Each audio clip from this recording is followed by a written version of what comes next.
How's it going, everyone? In today's video, I'm going to show you on how you can change speed in Anycubic slicer. So basically, the first thing that you want to do is to just head over to the prepare category. So this is going to be the main project right here. And then if you want to change your speed, there's going to be the side categories for that. Basically in here, you can change something like the first layer speed, other layer speed, and more.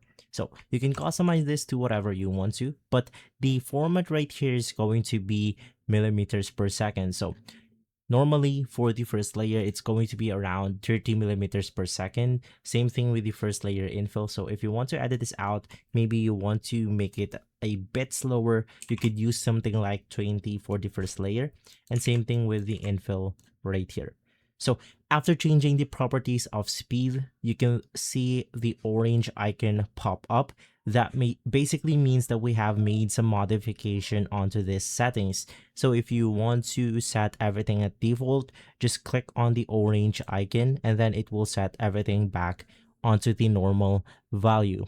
And so you can modify this settings out, but that's going to be it when it comes to changing your speed on the Anycubic slicer.